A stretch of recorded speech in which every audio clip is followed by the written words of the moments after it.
get on with it. What do we have on the open? Nifty is flattish, 23,600. I mean, a dot where we left off yesterday. Nifty Bank is up about 0.17, 51,664 or so on the Nifty Bank. The Sensex is up 0.14, the small cap index. I mean, small caps was the best performing sector yesterday as well, index yesterday as well. Mid caps were not doing very much, but the small cap index ended 1% plus higher. And that's starting with about a 1% gain today as well. Market breadth out of the gates, strong 2:1, but I think that'll settle as the day progresses. And we'll look at the Nifty heat map as well. Gives you a quick sense of where we are likely to start. And then we will look at individual names, individual stocks, BSE, etc. will be top of mind. The heat map is there on your screen. A snapshot view. I think almost equal number of gainers and losers at this point in time. ONGC on one end, Mahindra and Mahindra on the other. Survi. Absolutely. The headline indices are very, very quiet. It's more stock pickers market this morning. Broader markets is where the actions. Look at the mid-cap index is up 1%.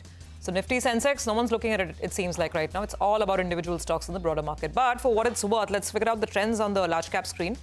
Tata Consumer, ONGC, BEL, these are some of the stocks on the upside. There's some buying on Nestle today. Reliance is a good support for the index. It's up about 0.5% right now. Trent is higher. Broadly speaking, some consumer stocks look good as we start the day. There's also Lever, which is tracking a very small, minor sort of a gain. But then pulling things down on the other side, Mahindra and Mahindra is down 2.5%. That's a sharp knock coming in this morning. Power Grid, Wipro, lower. Actually, Wipro is not alone. All of IT is lower. Wipro, Infosys, HCL Tech. So IT is definitely weak. Zomato is down about 0.5% on day one of its nifty journey. There's some weakness in large cap names like ICICI Bank, L&T. These are stocks on the weaker side, but it's absolutely evenly spread out. Even the bank nifty is very, very flat. So large indices not giving a very clear directional move.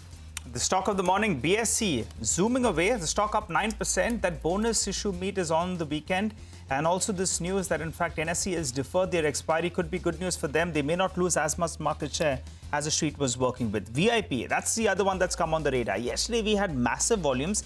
Now, unconfirmed reports suggest that maybe the company is on the block yet again. We'll have to see how that plays out. But for starters, that stock is up close to around 3% or thereabouts. Inox Wind is another stock that's up close to around 3%. So good move is what we're seeing on that one. Bursting away as we speak. And Cyan, DLM, I recall that yesterday towards the end of trade, there was massive volumes and the stock ended higher with a gain of close to around 10%. Today, it's pulled back a little bit. It's down close to around 2% or thereabouts. So the headline index is more or less flattish. But as should be said, well, the real story is in the broader markets. Plenty of stocks dancing away. MCX has joined the party. That's up close to around 3.5%. Shree Cement, that Nomura note, well, they've gone ahead and upgrade the targets. Better volumes, better pricing, maybe better EBITDA. Stock up close to around 3% or thereabouts. What's under some pressure? Page Industries has seen some profit taking. Ipca Laboratories as well, down close to around 2%. Par for the course, guys. Headline index flag. Well, party continues in the broader markets. Oh, yes, absolutely. It's a good day for the broader screen. It's all about those stocks. PNG, by the way, 5.5% higher. Just some examples. And today, consumer stocks are actually looking pretty decent, seeing some traction out there. Well, let's straight away get to our market master of the morning.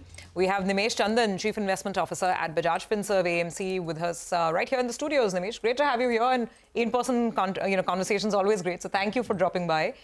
It's a nice way to end the year. That's what I was telling both my co-hosts in the morning, right? We've had a rocky ride last 5-6 months, really testing, but you want to end, on the green side, and at least the market seems to be giving that indication. Let's start there. Do you think the worst is over? Well, for categories like large cap, risk reward definitely is more favorable. So liquidity or sentiment determines what exact low level you touch. But if you look at the bad news, it seems to have been now priced into at least the large cap stocks are concerned. Quality as a theme also. Companies with very good balance sheets, cash flows, return ratios, many of them are now available at either their historic low valuation or at least below average valuation. So that means there is a high probability that you will at least get compounding of earnings, if not a re-rating from here. So I would say that difficult to point the exact bottom, but for large caps and quality, from here on, there is a good opportunity to make money. The large caps and quality bit that you said, and that sounded great, right? That you have, quality stocks available at either historical, valuations, mean valuations, or below than that.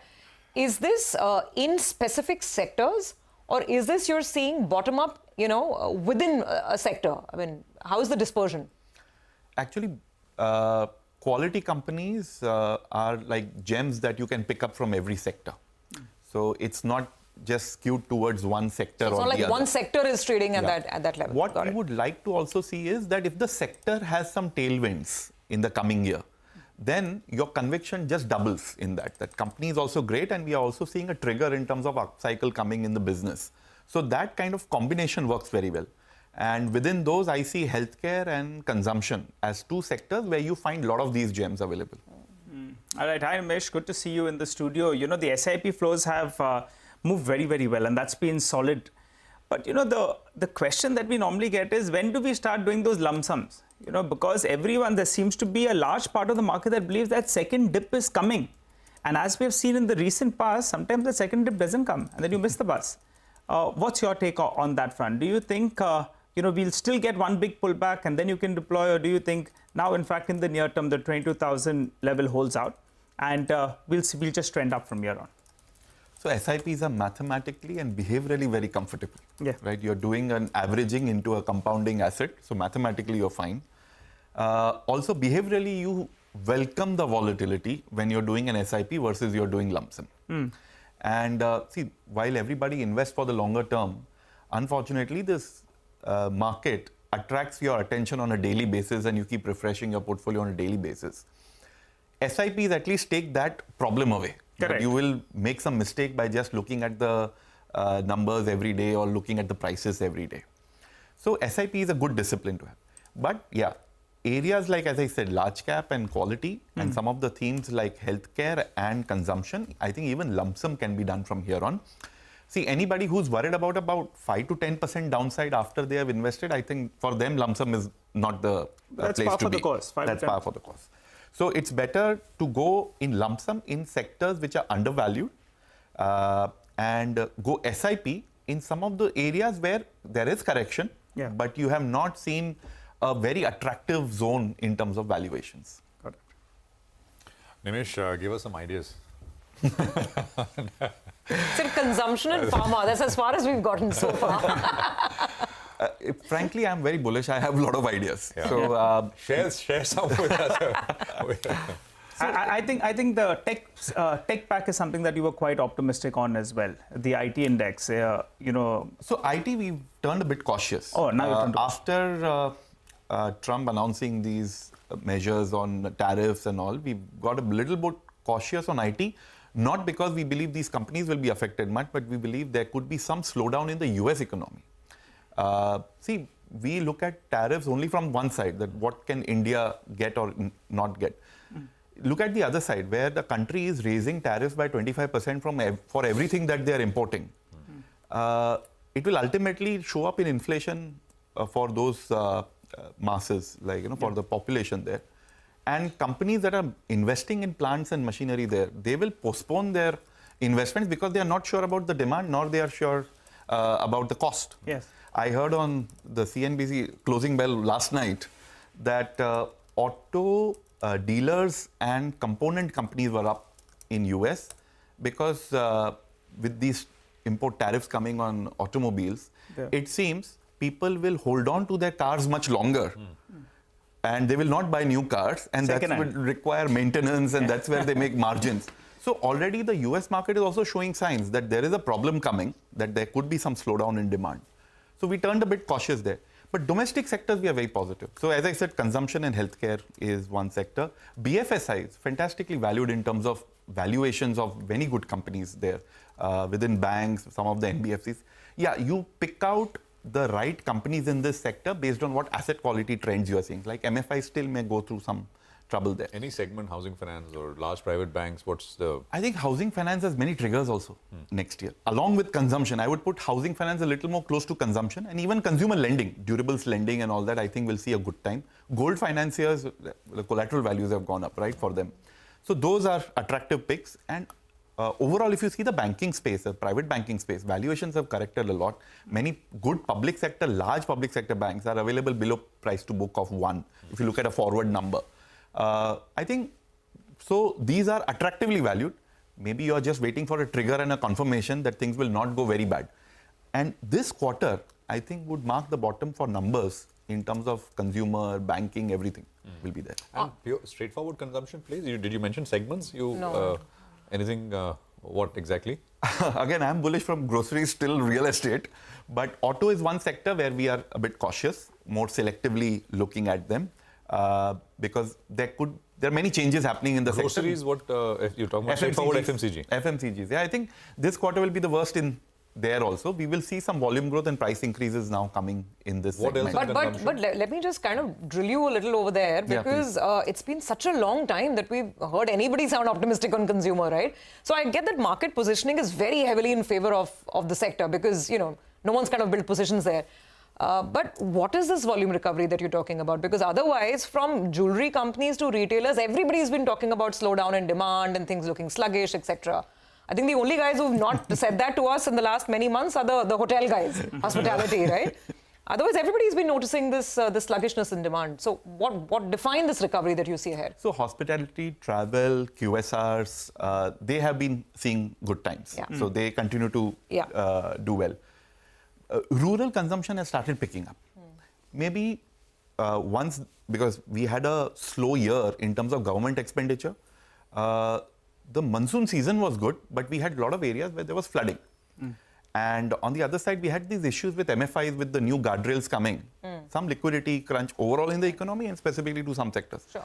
All these are getting resolved next year. So what will you, let's say, you know, if you decide to buy an FMCG stock today, which would still be nothing less than, I think, 50, 60 times even now in that basket, that would be for how much growth? You'll pay that price for what? 6%, 7%? Do you see 9, 10% coming back at all? See, when we look at the multiples, they are not just about your next year's earning. It's about sustainability of earnings, what kind of ROEs that you make. Some of these companies, if they, the way they pay out the dividends, they are making 100% ROEs on that. So, as a shareholder, if I look at dividend yield of many of these companies, quality companies are available at 1.8 to 2.5% kind of dividend yields within the FMCG sector, with I know that a longevity of growth. Even if that dividend compounds at 10%, whatever the 8-10% growth they give in profits, and they just compound dividend there, you can expect that in 3 years what kind of dividends yields you will be in. The other part that you look at is we are in a down cycle, and we are looking at multiples from there. In a down cycle, obviously many multiples will look higher.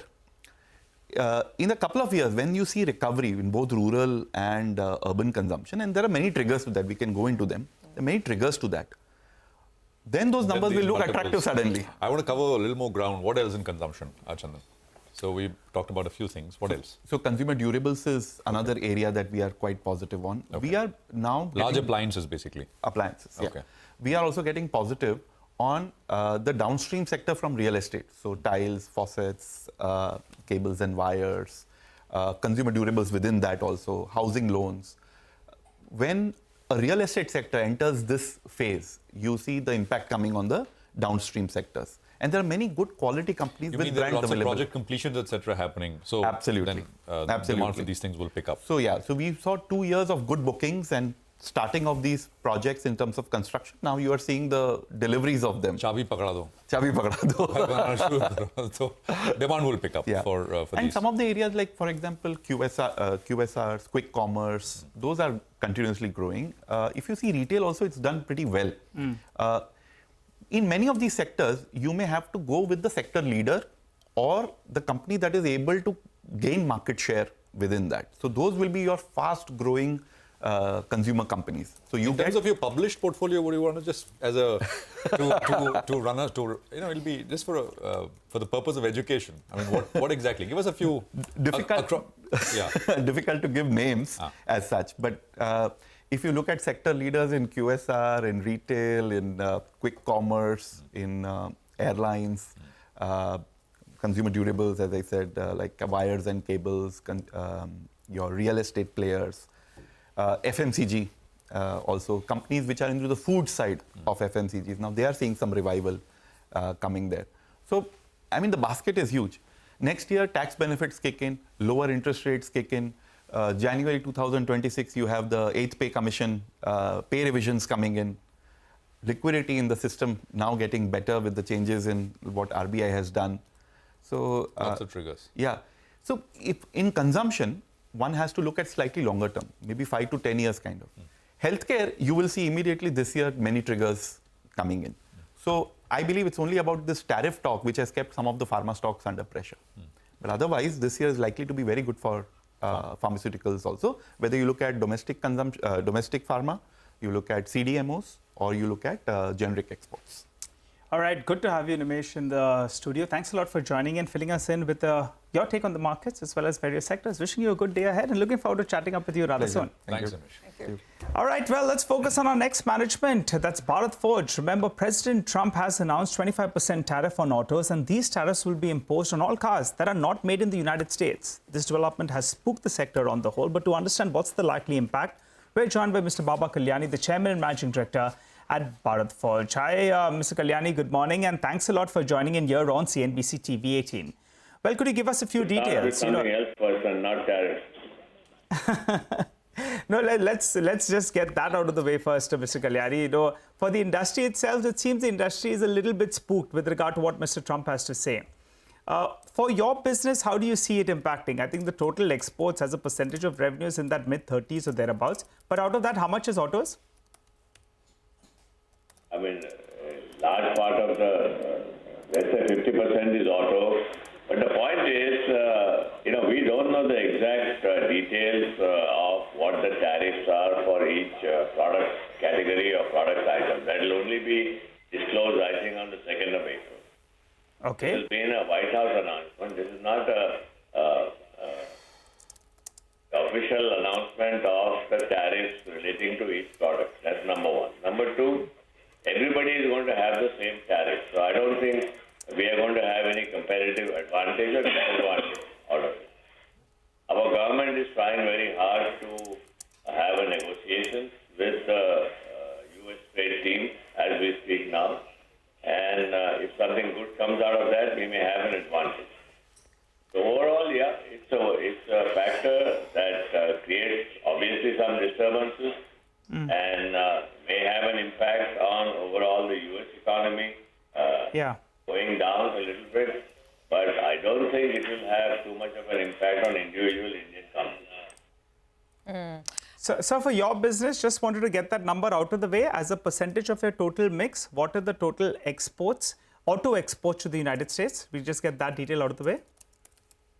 20% of our exports are auto exports to the U.S. Okay, all right. So 20% of your exports are auto exports.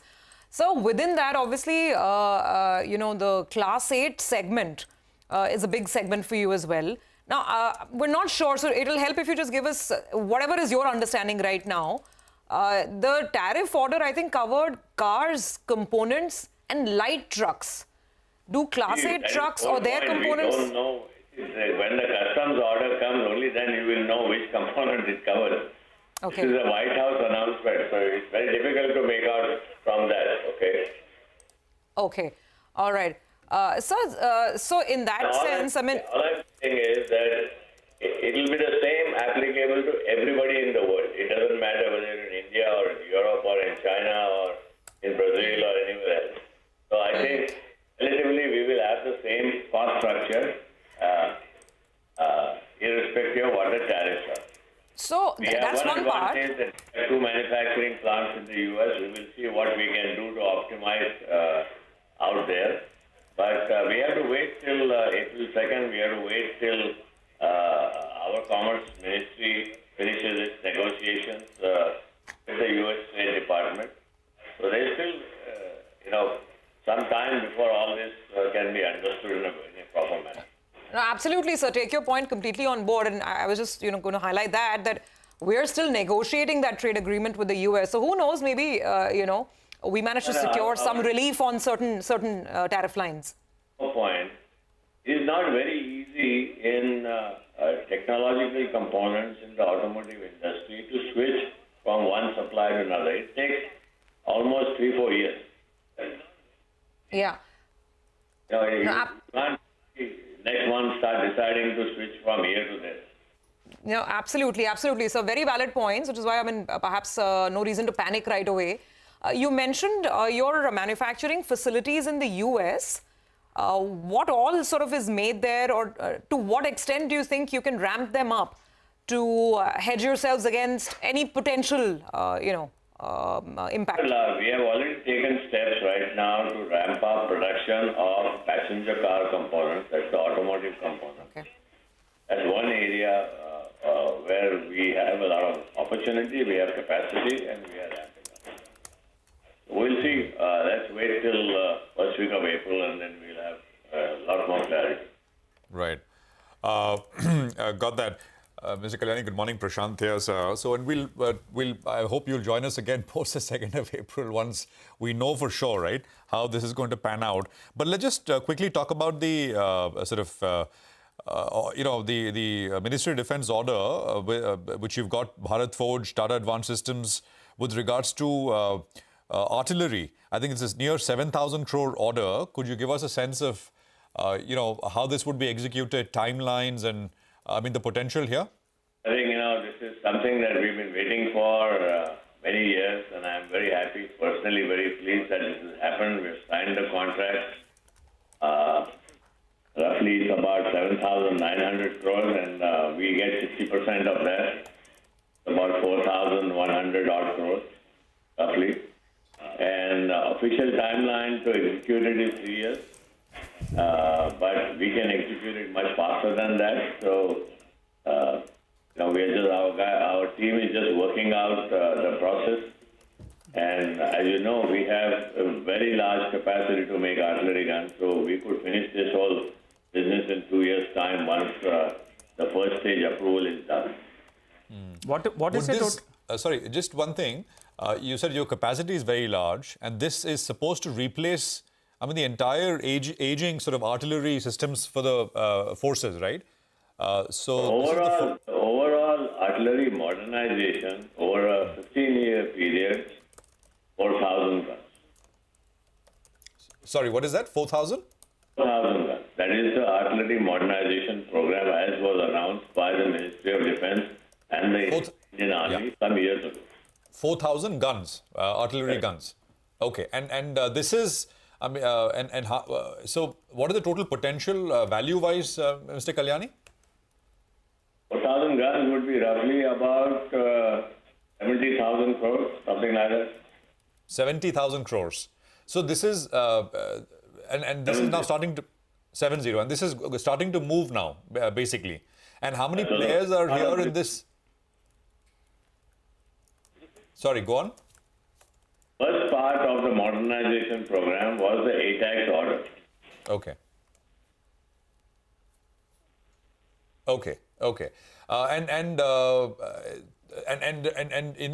This is the first part, but as this starts to roll out in terms of more orders, etc., is Bharat Forge in everything else as well on the artillery side?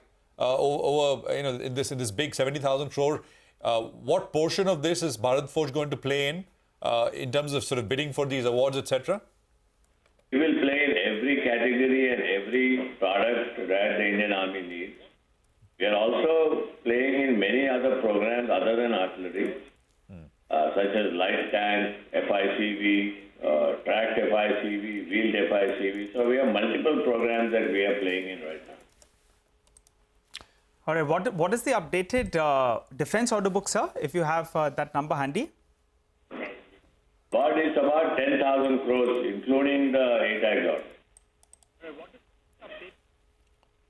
10,000 crores as of now.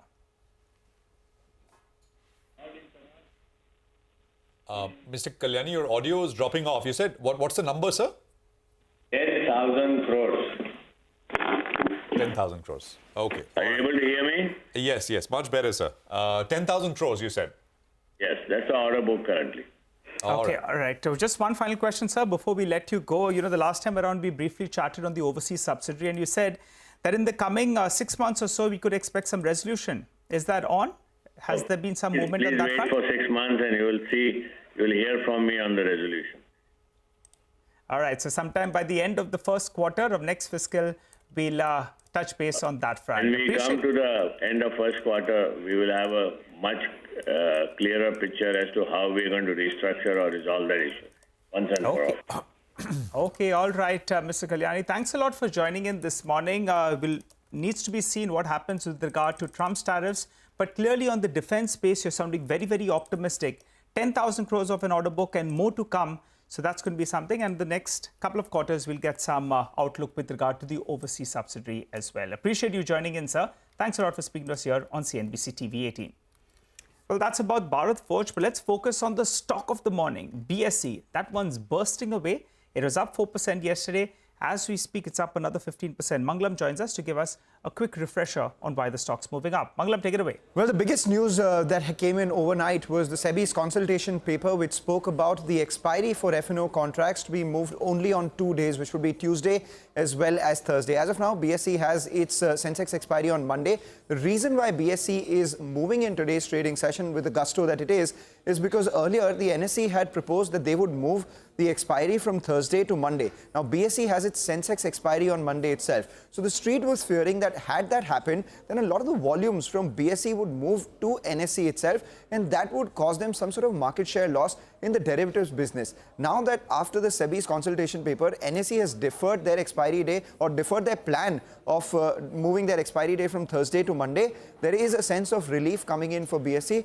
that the feared market share loss will not happen. On the back of this, we've seen brokerage notes come by as well. You know, Jefferies has said that this will abate concerns around potential market share loss and impact on EPS. What was their calculation on a potential impact of the EPS? They said it was close to around 12%. The stock is up 11% today already. They said the stock has retraced majority of its fall from the highs, but lower regulatory risks and better markets can actually aid re-rating on BSE itself. Now, whether the re-rating happens or not on paper or in terms of calculations, the street has given its verdict. It's up 11% as we speak, very close to Jefferies' own target price of 50 rupees itself. But if it continues to, gain market share and on account of better regulatory environment and the better markets itself, there's no reason to believe that the stock may not move higher from here as well. All right, absolutely. I mean, 11%, I doubt there will be another one to beat BSE at least today. But this is looking super, super strong. 500 rupee gain coming in on Bombay Stock Exchange stock. We'll take a quick commercial break here. We come back, we put the focus on Trump tariffs. Trump watch, as we're calling it. Neelkanth Mishra of Axis Bank will be joining us with his thoughts and what he's making of all the news flow and potential impact on India. Stay tuned.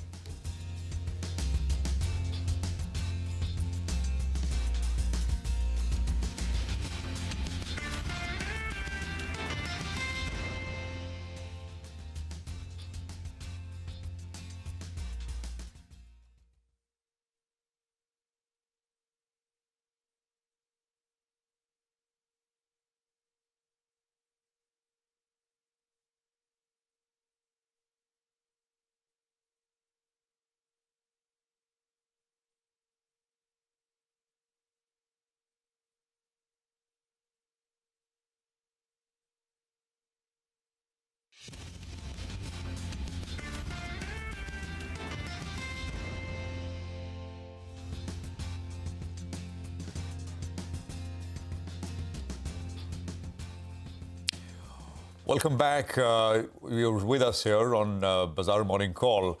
This is, of course, our special segment, Trump Watch. A lot of uncertainty around tariffs and markets remain on tenterhook. To dive deeper on the tariff issue, I'm now joined by the one and only Neelkanth Mishra, Chief Economist at Axis Bank, Head of Global Market Research at Axis Capital, and one who sort of, in his own way, marries the macro and the micro. His opinion is widely sought after. Neelkanth, thank you very much. Good to have you here. Simple question, but not so simple answer. As we go into the 2nd of April, they've said that they will hand over all countries a number, a reciprocal tariff number. In your opinion, what will that number be for India? It is wise to even surmise that.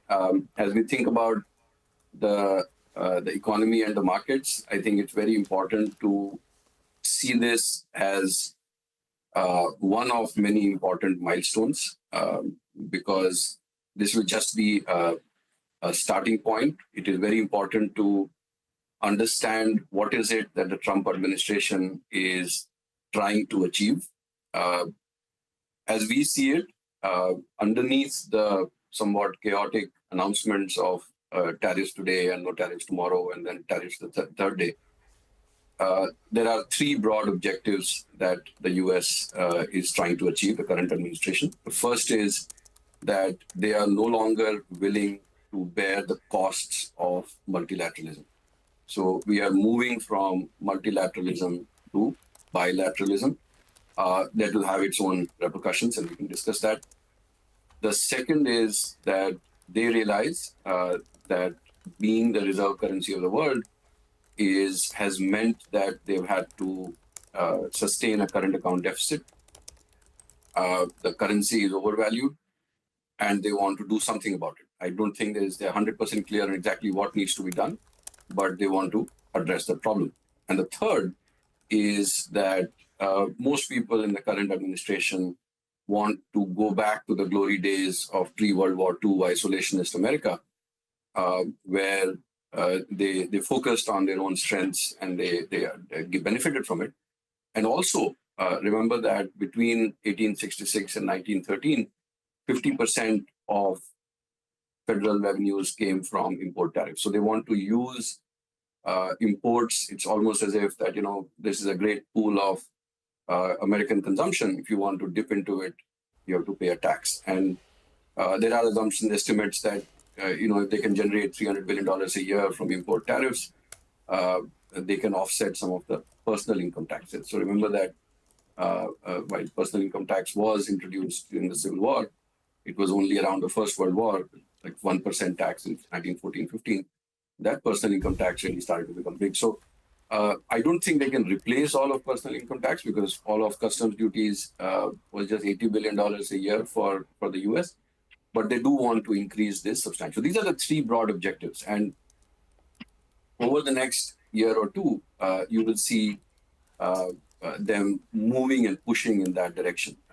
And I think we have to anticipate that. So what that number is on April 2, frankly, will matter a lot less. But I think these changes are what we have to get used to.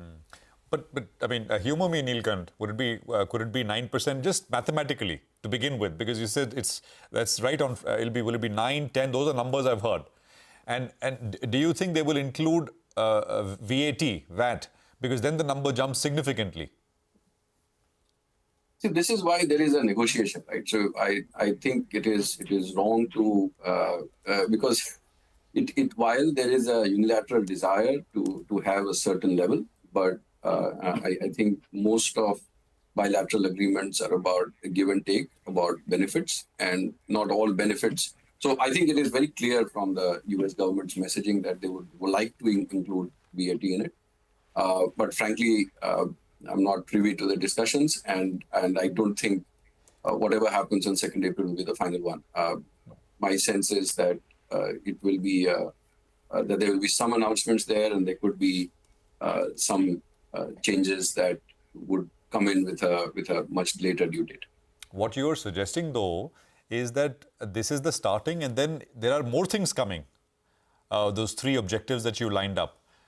Yes. So, many in the, and I'm now linking it to the market, many in the market are of the view that this is a hump to get over, and then from there things will get easier. You are suggesting otherwise. Have I read that rightly? Yes, absolutely. See, remember that we are reshaping the world order. The post Second World War world order is now being reshaped. And remember that tariffs are only one form of industrial policy.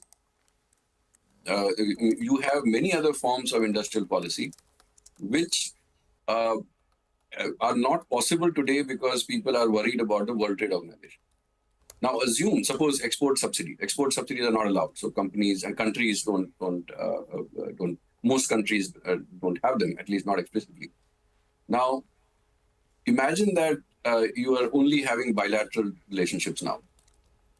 And if one country starts to subsidize their exports of a certain product, so long as it doesn't affect the US, they're not going to be bothered about it.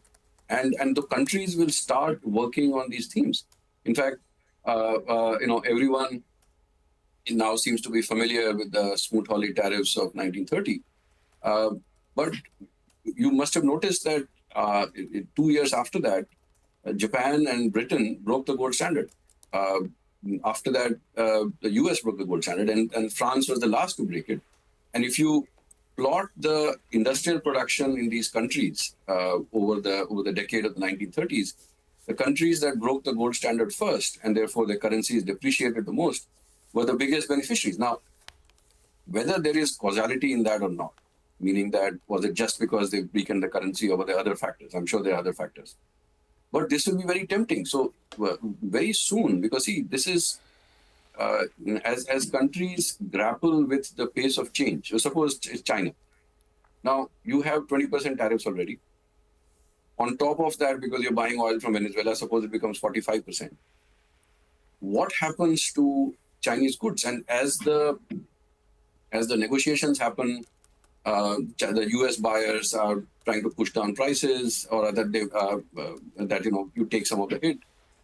Now, some of it they will try to displace into other countries. They will start raising the barriers. So we are going to see a lot of chaos, a lot of uncertainty, and imagine being a country planning your supply chains in this process. It is going to be very difficult. Absolutely. And we were just discussing this very same thing, Neelkant, with Mr. Baba Kalyani a while back, and he was telling us that it's still a lot of things are up in the air. I mean, they are supplying so many of these components, even they are not very clear about which ones are coming under the new tariff line at 25%. So it is fairly uncertain. Now, let's talk about, and we don't know, let's see, the parlays between India and the US are still ongoing in terms of that trade agreement. And we had put out a source-based story yesterday that some of the items like medical and scientific equipment, cruise ships, aircraft, turbojet engines, maybe we'll relent on these items to protect certain other categories. So let's see. But what does the math say right now, the models that you've already sort of arrived at? For India, that blended tariff rate or the weighted average tariff rate, to what extent could it go up by? That's part A of my question. And part B is that since we're still not a fully export-oriented economy, what is the implication on GDP growth? How many basis points? See, this is why, while I'm sure you and your viewers would like certainty on a particular number. So suppose we say that if there were true reciprocal tariffs, the impact would be about $4 to $5 billion. Or if say it was $8 billion. So it's like 0.1 to 0.2% of GDP. But is that the right number? Is that the real impact on GDP? Because over a period of time, of course, there will be negotiations. Not all of it will be borne by the supplier. Some of it will be borne by, and it'll vary from. So suppose you are a pharma company and there is a very concentrated pool of buyers, but the cost of production in the US is 80% higher. So there's no way that they can really replace you with someone else. In which case, you actually have some bargaining power. If you are an auto component maker and what price increases can happen. So these things will settle over a period of time. You also have other alternatives. You can actually reroute it through some other channel. And therefore, the impact could be actually far lower than that. So in fact, for India, given that exports to the US are less than 2% of GDP, whatever be the impact, so if 2.5 goes to 10, it's 7.5% of 2%. Frankly, that's not what I would worry about the most. I know it will affect a certain set of companies a lot. What I'm much more worried about is how uncertain this makes things for the world, and therefore what happens to global markets and what happens to the global economy. And therefore, the channel through which I think this uncertainty will affect us will be the financial markets and not as much the trade. To give you perspective, if say corporate capex as a percentage of GDP globally is say 8 to 10%, it's higher in India, it's higher in China, but globally it should be about 8 to 10%. And if 10% of those companies 10-12% of those companies or of those investments get postponed by 6 to 12 months because of the uncertainties that we're talking about. We're talking about a 1% of GDP growth globally getting shaved off. It will show up over 12 months, but that's a substantial reduction. And imagine the second, third order effects of that. And then what that does to equity risk premiums, the uncertainty, and therefore, see, while for India, it makes good headlines, and I think it is very important. I think it's a great opportunity for India and the US trade channels to open up. It's a very large market. There are significant opportunities on the side of apparel and several other markets.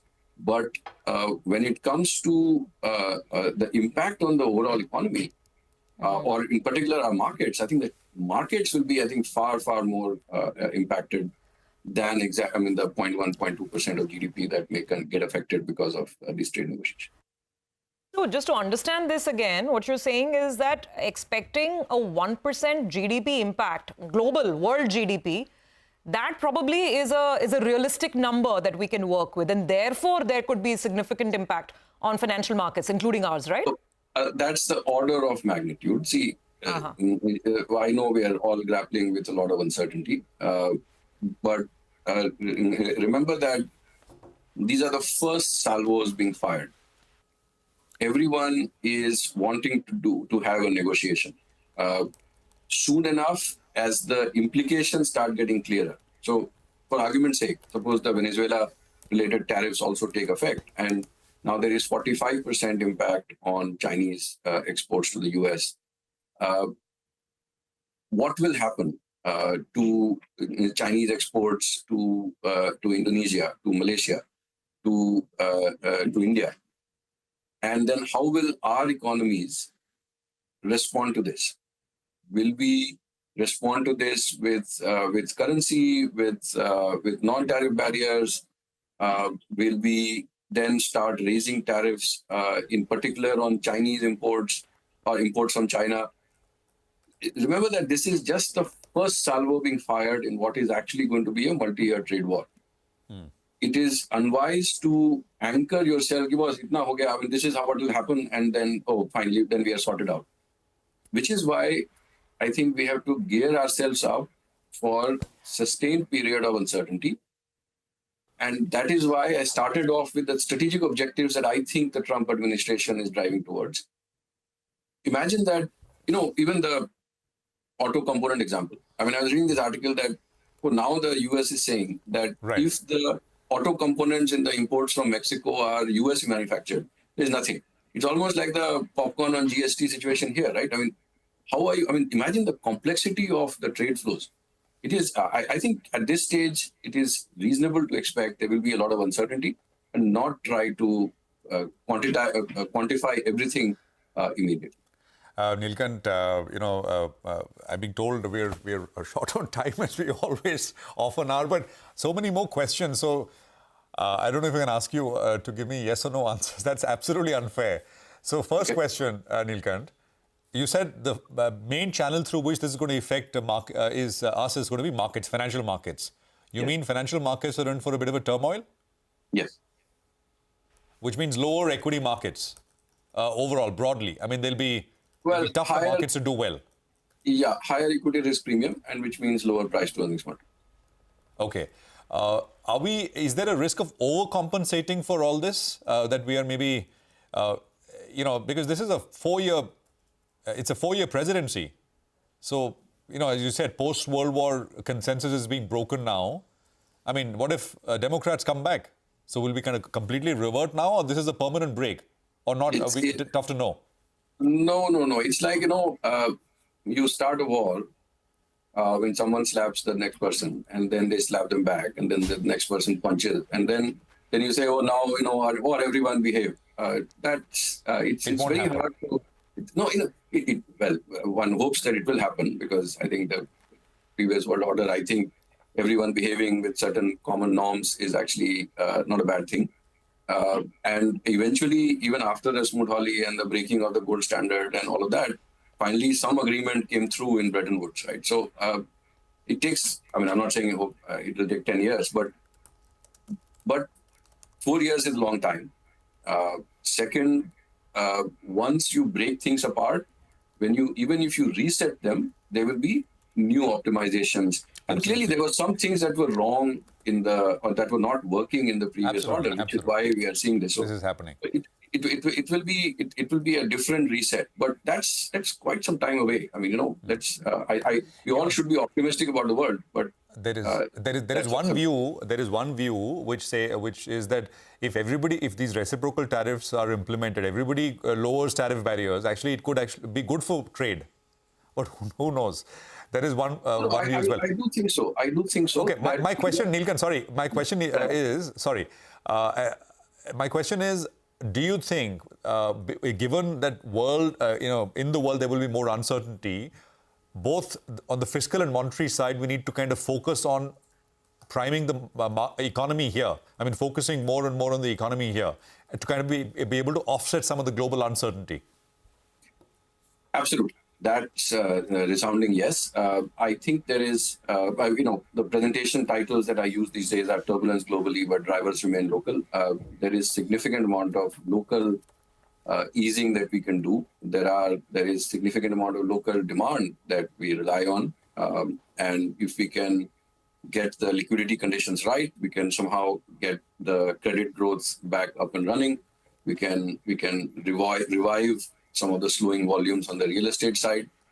I think our economy should be able to withstand some of this global volatility a lot better than others. And then just to complete that argument, the question that you raised on that it can be good for India, I also think that the channel through which trade openness works is productivity. It is not in demand. This is the point that I keep repeating, that if for argument's sake, when we go from $4 trillion to $20 trillion over, say, whatever number of years, of the incremental 16 trillion, not more than 1 trillion will come from net exports. And the channel through which trade openness works is productivity. So if lower import duties improve our productivity, especially on some sectors which are mature enough and can now withstand openness, that may actually help us. And so there are economists saying that as well, and I think I agree with that view. Though we have to be very careful on what are strategically important, where our industry still needs some protection. I think, so anyways, this is what the government is doing. And from what I hear, I think they're doing quite an interesting and good job of the negotiation. All right, Neelkant, it calls for a much, much longer conversation, and we'll do that as well. But really appreciate your time here on CNBC-TV18. Wonderful conversation, and I hope we are able to do these, once in a while and more frequently, especially after the 2nd of April. The first salvo, as you called it, is fired. Thank you very much once again. We take a quick commercial break here. Markets are under a little bit of pressure, down about 40 points, 23,550.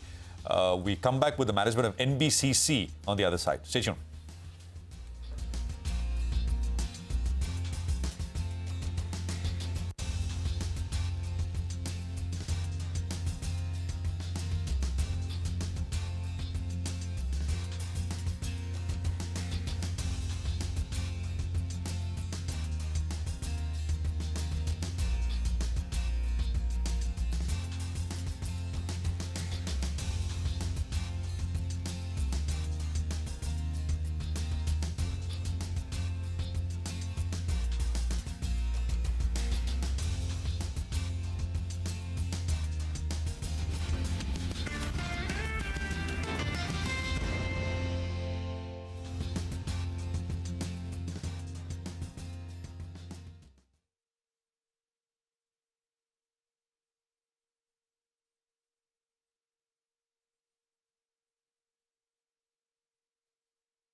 Welcome back. Okay, time to quickly, get to another corporate conversation before we wind down Bazaar this morning. NBCC has signed an MOU for redevelopment projects in Maharashtra. To talk about this, we have with us Mr. KP Mahadevaswamy, Chairman and Managing Director of the company. Mr. Mahadevaswamy, thank you very much for joining in.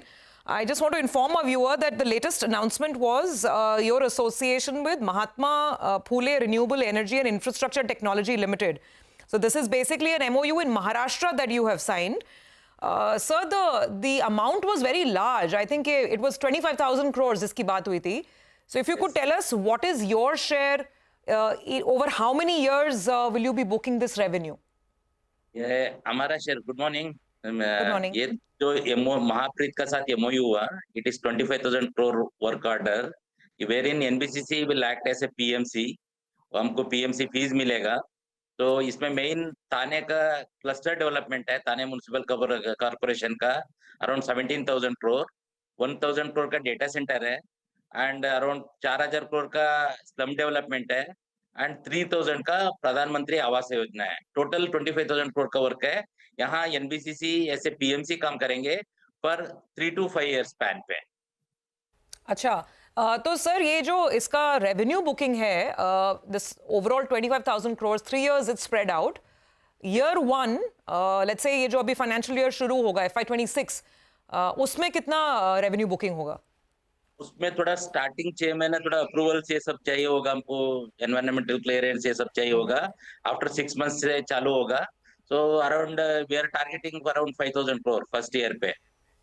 Okay, and this is a PMC contract, right? Yes. That is Yes, what yes, you've yes. engaged with.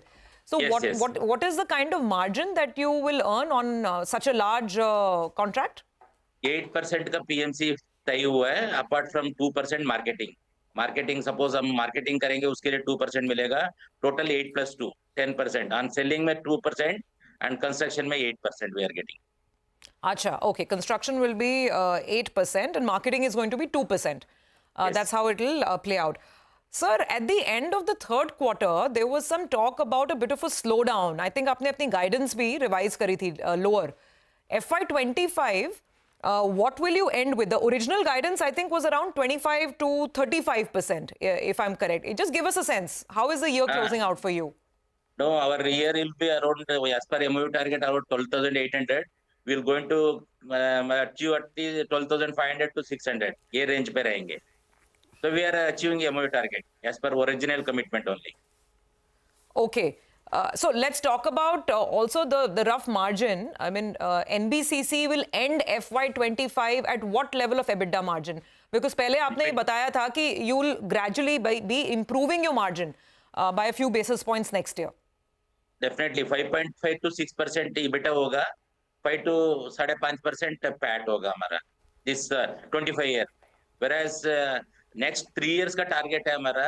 Almost top line में 25,000 crore achieve करेंगे. Bottom line में around 2,000 crore का PAT होगा. That will be around 8%. Okay. So margins would be 5.5 to 6% in Yes. FY26. Okay, got that. Sir, just leave us with the broad outlook in terms of the key business drivers. आपकी जो top line growth है FY26 की, what is the top line growth and which segments will drive it? Will it be PMC? Will it be more redevelopment projects? Growth कहाँ से आएगी? Major PMC projects ही है. PMC में भी redevelopment projects है. Of course one of the key chunk जो है हमारा मेन बिजनेस टॉप लाइन पे आने वाला है अमरापल्ली प्रोजेक्ट्स. अमरापल्ली में हम फेज 2 का वर्क ऑलरेडी अवार्ड कर चुका है. ऑलमोस्ट 12,000 का वर्क 6 पैकेजेस में अवार्ड हो चुका है. साइट में काम भी चालू हो चुका है. सेकेंडली 7 GPRA जो दिल्ली का है उसमें भी हम 5 पैकेज रिसेंटली 5,000 करोड़ का वर्क अवार्ड किया हुआ है. ये 2 मेजर प्रोजेक्ट्स है. हमारा एनबीसीसी का 50% कंट्रीब्यूशन करता है. यही हम 17,000 करोड़ का वर्क अवार्ड किया हुआ है. ये 2 साल में कंप्लीट करना, तो यहाँ से हमको 8,000 करोड़ का टर्नओवर आ सकता है. 25. Okay. All right, sir, we will leave it on that note. Thank you very much for joining in. And we hope कि अभी नए financial year में also we'll keep talking to you as we go along. Thank you so much for being with us. Well, with that, let's shift focus to the commodity markets. We have Manisha joining in. Manisha, what's the headline? Well, it comes from gold really, because yet another day and yet another all-time high is how we are trading with gold right now. So can't take your eyes off that, because it's giving you very strong returns and it's making higher highs on the charts as well. Well, the latest count has been $3,070 an ounce on the higher side, and that's for the spot prices. When you look at the futures, the May futures, for example, that one is already trading above $3,100 an ounce there. Well, there is renewed safe haven buying. It's not about that there are tariffs coming. It's about tariffs which continue to come, and then retaliatory tariffs, and then reciprocal tariffs. So this uncertainty is what is really leading to a lot of buying in case of gold in sense of investment. So US now has imposed 25% trade tariffs on all automobile imports is the latest that we have. US also has announced reciprocal tariffs against 15 major trading partners. That would be on 2nd of April. And then there are also conversations about retaliatory tariffs that many of these trading partners will put back on US. And that is where you are looking at investment buying or a safe haven buying in case of gold coming in. The markets are looking at higher highs from here on. So when you look at banks and brokerages, they are constantly revising their gold forecast on the higher side.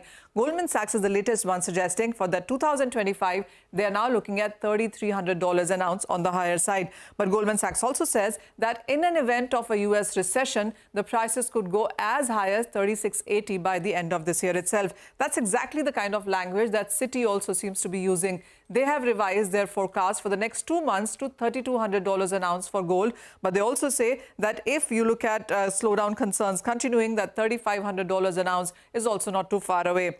Bank of America, the report came in yesterday, and they said that they're looking at $3,063 an ounce for this year, but they also expect $3,350 in 2026. So higher highs in this year and the next year, and 2027 as well, where you have most banks talking about. Bank of America also says that $3,500 in 2 years, if the investment demand increases by 10%, then that is a possibility. And then we have ANZ talking about $3,200 in 6 months. De Beer Group is talked about $3,300 in next 3 months, and Macquarie is talked about $3,500 by the end of this year. We already are trading very close to $3,100. We started this year at $2,650. So the kind of gains that we're talking about are quite huge here.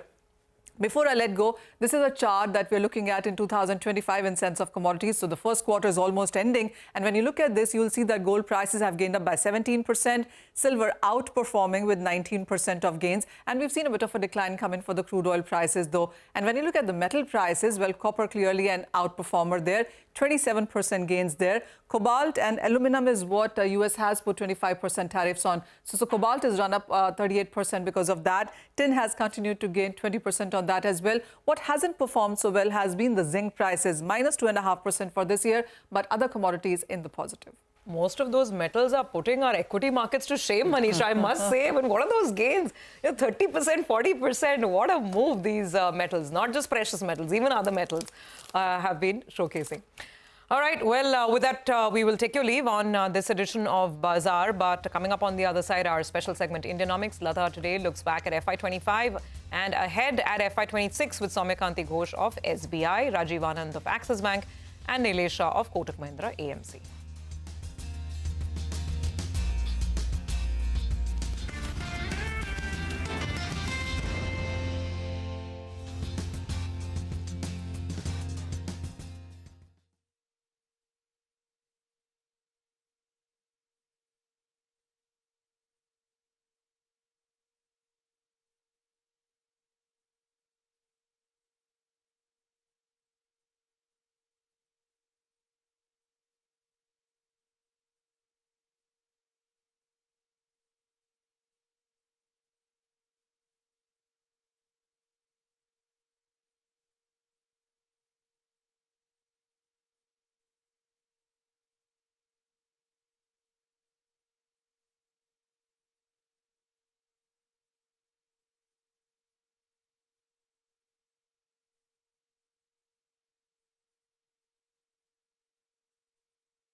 FY25 is ending, and what a tumultuous year it has been. The Nifty rose 20% in just 4 months, from June to September, and then gave up 15% of those gains in the next 4 months. The rupee fell a dramatic 4% in just 3 months, from November to February, and then pulled back 2.5% of that in just 6 weeks. GDP, one would think, is an elephant that turns more slowly. But no, from 9.2% GDP growth in FY24, we fell to just 5.56% in Q2 this year. So much slowdown in just 6 months. And then we have recovered quite smartly to really close to 7% in the current quarter. So today, on the last working day of FY25, I have with me 3 stalwarts to guide us as to how things may pan out in the fiscal year starting Tuesday. I have with me market veteran Nilesh Shah of Kotak AMC, economist Soumyakanti Ghosh of SBI, and banker Rajiv Anand of Axis Bank. Gentlemen, thank you very much indeed for your time. Well, let me start with the growth question, because I would assume market and earnings are dependent on that. Soumya, we are starting at least next year with a lot of positives. There is a huge income tax cut. There is a huge liquidity gush. There are rate cuts. Do we have a better year for consumption, a much better year? Yeah, thank you, Lata, for having me on the show. And I think you have put out the graphs nicely. The year which is closing next week, I think, has been a very remarkable year in terms of not only the macro variables, but also in terms of the political cycle. The elections were held in 64 countries across the world. More than half of the world population went. India had 2 budget presentations. India had also electoral cycles. And also India had 2 chiefs taking over as the regulatory at the end of the year. Having said that, to a specific question on growth, I think we have possibly seen the worst of growth is over. We had a 5.4% growth in the last quarter. The growth rate has since then recovered. But the markets have also recovered smartly in the last couple of days. The projections for next year is roughly around a consensus of around 6.5% headline GDP growth. But the good thing about the growth is that a large part of that will possibly be driven by consumption, because consumption growth has recovered smartly last year, and this year also the growth in consumption is likely to over the trend growth rate. It could be around 6 to 6.5%. So given these facts, I think the growth rate, even though it may not touch the spectacular highs of 9 or 8%, which we had after the COVID, but there could be a smart growth rate of around 6.5% in the next fiscal as of now. And it should be driven by a strong consumption growth as we see it today.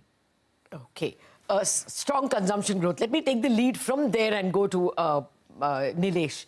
Nilesh, rather than ask you about indexes and their levels, what would you bet on in terms of sectors? Banks were not the big performers in the year that was. Do they come back? Does consumption, consumer staples come back because there is so much money giveaway? So, Lata, thank you for having me over here. I think Indian equity market is now moving from top down to bottom up story. We will have to bet upon entrepreneur.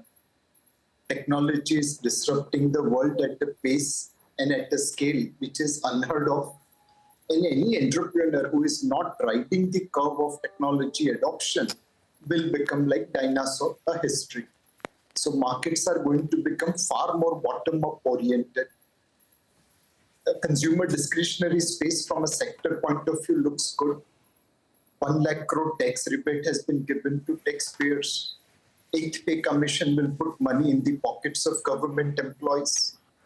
Unlikely that this money will be saved or spent on roti, kapda, makan. Hence, more likely that this money will be spent on experiences, airline, consumer durables, travel, tourism, healthcare, education. These are the sectors where we will see more spending happening. But please remember, you have to bet upon entrepreneur. While on one side, consumer FMCG companies are talking about slowdown, on the other side, a sports company like Decathlon, which is in unlisted space, is growing at a rapid pace.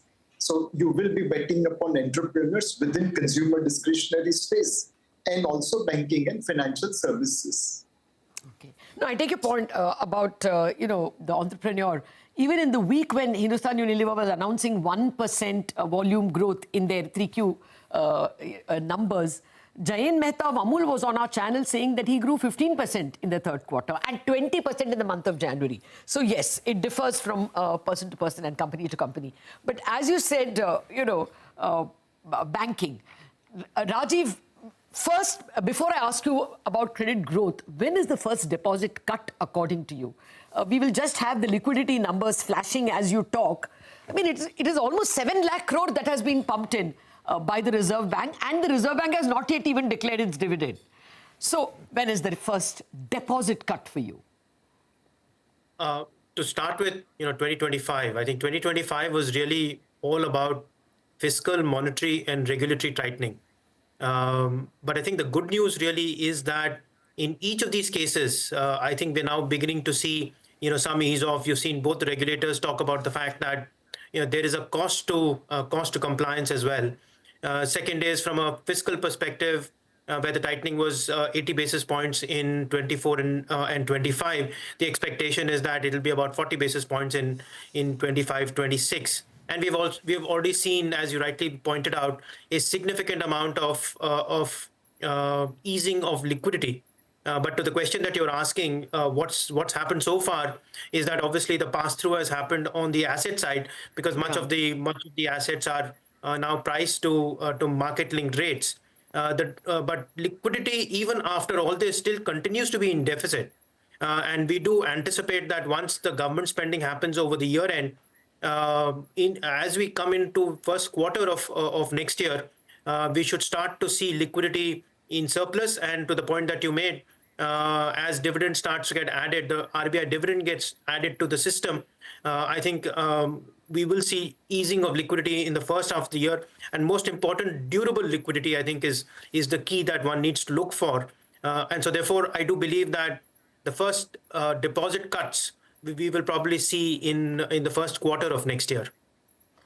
First quarter. So May perhaps is, the middle of the first quarter. So I'm picking up May. But I want to pin all three of you to the financial sector first, because that's the sector that didn't do that well in the year that was. Soumya, how many rate cuts? Because initially rate cuts is pain for banks and pleasure for NBFCs. So how many rate cuts? No, I think, Lata, if you ask the specific question on rate cut, as of today, if you look into the inflation trajectory for next fiscal, I think most of the numbers in the first 7 to 8 months are looking below 4% as of now. So from that perspective, it's such a benign inflation scenario. Yes. I can expect at least a cumulative 75 basis point rate cut in addition to the 25 basis point rate cut which we had. So the terminal repo rate could be anywhere between 5.5 to 5.75% at the end of the day. Okay. Now that will be very big for the bank's asset book, Nilesh. Do you think this year also will be a year of NBFCs rather than banks? I think within banking and financial services, men's will be separated from the boys. Okay. The deposit franchisee will become the biggest driver for bank or NBFC. Ability to mobilize low-cost resources will be key differentiator. The second will be credit culture. We do see stress in unsecured lending, microfinance. It seems to be bottoming out probably over next quarter, but one will have to wait and watch. And finally, within banking and financial services, valuation makes all the difference. This year, we have seen some of the lower valued companies in banking and financial services giving good return. So it's not just one factor which is going to drive banking or NBFC. It's combination of your low-cost deposit franchising, credit culture, and valuation combined. Okay, absolutely. So on all those three, what is your best guess, Rajiv? To what extent will margins be under pressure if it is, as Soumya says, 3 more rate cuts coming, April, June, and if not August, at least September, if they were to come. Will it be a 20 bips pressure on margins? Is the margin pressure over? So margins, and then I'll come to credit growth. I also agree with Soumya in terms of rate cuts. I think we also expect somewhere in the vicinity of 50 to 75 basis points.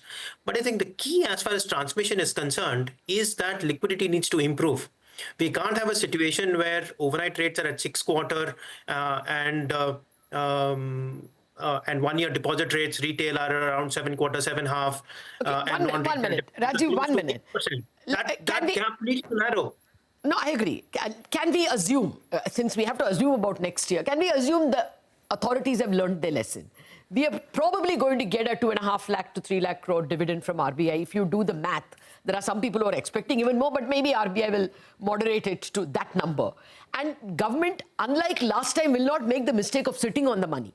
Chances are that they will spend. Assuming they spend, what is your guess in terms of margins and in terms of credit growth? I think what you've spoken about is only one part of the problem. I mean, we'll still have to deal with rupee volatility and what RBI is going to do with that rupee volatility as well. But I think it's fair to say, I mean, it's simple arithmetic that if the asset side gets repriced first and there is